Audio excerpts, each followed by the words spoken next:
demonstration on society of devices.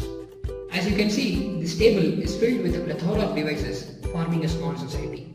Let's get introduced with the society members. As you can see, we have connected some peripherals on a breadboard. The society includes of two LEDs, which is the light source, a buzzer, which is a sound source, and we have a fan, which is a motor source. All these devices are controlled using a human-machine interface element called the magic wand. The wand consists of 5 control buttons, 2 status LEDs, a power source, a microcontroller, a Wi-Fi transmitter chip, and a 9-axis accelerometer which will intercept gestures, and an IR LED. Using the IR LED, the wand pairs with any of the existing devices, and after that, once the sync has been achieved, using either these input buttons or using gestures, users can send command from this wand to any of the society members. Now when I press this button, the wand automatically enters into scan mode, and you can see the IR bulb transmitting a particular wand ID to a particular device, so that once successful pairing has happened, user can use either these switches or gesture to control and command a particular device in our society. All the devices in our society are connected to a backend server. We have written our own server stack, and that particular server stack is executing in this Raspberry Pi.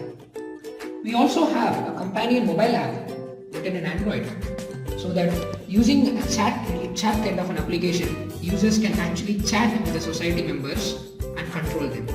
In order to give a fair view of understanding of what happens inside the server, we have a trace log in a command prompt in a normal computer, so we will come to know how the server intercepts all the messages from devices for an easy view. To the demo of understanding how the WAN works in the society of devices. As I already explained, using these keys or using gestures, the WAN can send signal to our backend, which is interpreted by the society of devices, and using the controls and command, we'll be able to easily control the devices there. Now before I initiate a control, I need to put the WAN in scan mode, and I have to sync with a particular device.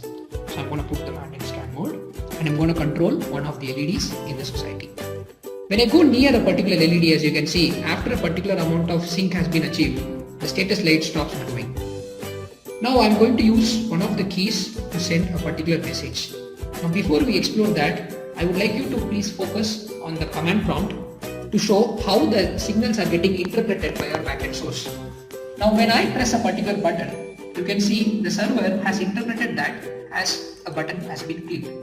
We have also programmed multiple operations for the same button, such as I can double click a button, I can long click a button, and I can use multiple buttons in different order, and the server, as you can see, is very responsive and fast.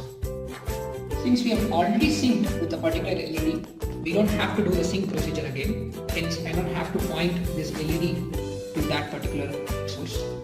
So now I am going to issue a command to the server to turn on the LED by clicking a button once. Now you can see the LED has turned on. Now I am going to use the same button to turn off the LED. Now I am going to double click the button and see how the LED blinks. Explore how same button presses are interpreted in a different way by a different member of a society. Now I am going to control the buzzer.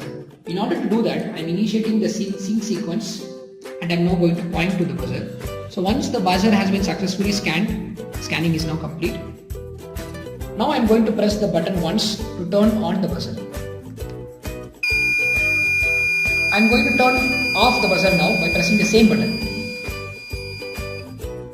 Now instead of doing a double click, I am going to long click a button and see how the buzzer is going to enter into the blink state. So as you can see, the device is smart and it is context aware, and the society is helping me to understand how to direct commands to a particular load in a different context. Now let's explore the gesture abilities of the WAN. As I had already mentioned, we have on board a 9-axis accelerometer. We can use this chip to identify the orientation of the WAN and the acceleration of the WAN. Let's see a demo on that. Now for this to happen, let me put the WAN in a sync mode, and I'm going to control the buzzer now. So So once I go near the buzzer, as you can see, it has immediately synced. Now instead of pressing any of the switches, I am going to use a simple gesture to turn on the buzzer. Now I'll use another gesture to turn off the buzzer. Now I'm going to use a motion, an acceleration to make the buzzer beep. Now I can do the same in the reverse direction as well. So like this, you can use any natural gestures to command and control a device part of our society. Let's explore a very interesting feature of the band. Since the band is connected with the society of devices, it understands a configuration and the default value and an erroneous value of any device in the society. Now let's say I am a factory supervisor, I am going for my rounds and I am seeing an anomaly where in this case the fan which is supposed to be on is off. So as a supervisor, I don't have to use my keyboards or my gesture to change the state of the fan. I can just walk by it, and since the van knows in the zone and in which zone the van lies, the configuration file is already sent from the server to the van. The devices which are in the erroneous state will autocorrect them, and you can see it now. For the sake of this demonstration, we have reduced the proximity to mere centimeters, but in actual demonstration, since this connection is using Wi-Fi, we can have a very larger coverage area. Let's explore the companion app for our society of devices.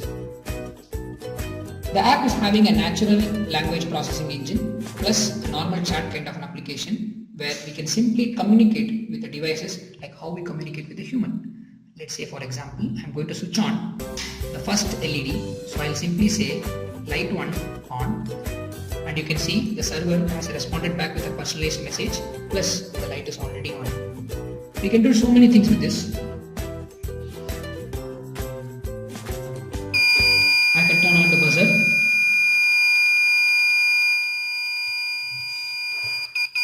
I can blink the buzzer. And when I gave a bad command, it automatically identifies, plus it gives you funny messages back.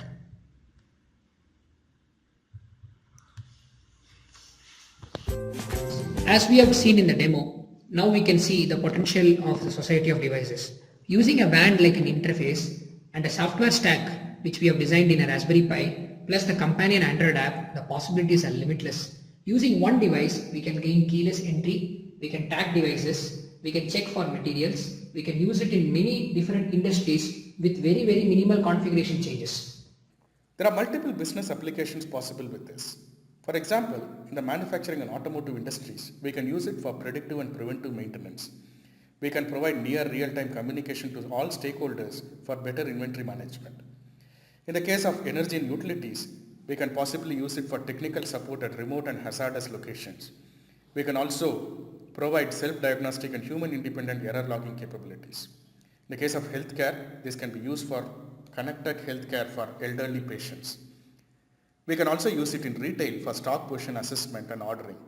We can use it for risk mitigation in forward competitive locations for defense as well as for threat detection and mitigation in agriculture and forestry.